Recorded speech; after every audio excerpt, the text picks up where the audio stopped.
નમસ્કાર ખેડૂત મિત્રો, હું હવેશ ખોરજીયા પ્રીવી લાઈફ સાયન્સ વતી આપ સર્વ ખેડૂત મિત્રોનું હાર્દિક સ્વાગત કરું છું।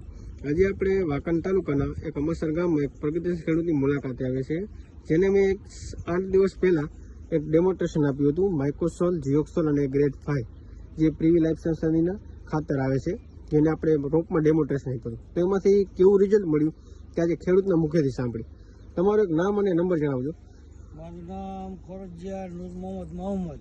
બરાબર મુન્નાભાઈ, આપણે ડેમોન્સ્ટ્રેશન કર્યું હતું 8 દિવસ પહેલા, હા, ત્યારે રોપની શું પોઝિશન હતી, કેવો હતો એ પહેલા? ત્યારે રોપ આમ પીળો હતો અને આમ જોયો નજર મળતો હતો, હરી હરી જેવો હતો। બરોબર, આપણે આ ખાતરનો ડેમો કર્યા હા, પછી કેવું રિઝલ્ટ લાગ્યું? તે પછી તો ઘણું સારું ગ્રોથ સારો થયો અને આમ મજબૂતાઈ સારી દેખાય। અને જે પીળાશ હતી હાવ એકદમ કાળી થઈ ગઈ। બરોબર, તો ખેડૂત મિત્રો જોઈ શકો છો આ રોપ છે આપણો। તો તમે બીજા ખેડૂત મિત્રોને શું ભલામણ કરશો આ ખાતર વિશે? ખાતર વિશે ભલામણ સારું જ રિઝલ્ટ છે ખાતરનું। તો બધાને આપણે ભલામણ કરી વાપરવું હોય તો તમે શું કહેશો માટે? ના, આ તો વાપરવાની ફરજિયાત જરૂર જ છે। હું તો વાપરવાનો જ છું। મારે જો 2 દી પછી આમાં જીરું વાવવાનું છે, એટલે જીરામાં હું નાખવાનો છું ખાતર, અને મેં ઘણા ખેડૂતને ભલામણ કરી જ છે। બરોબર, ધન્યવાદ।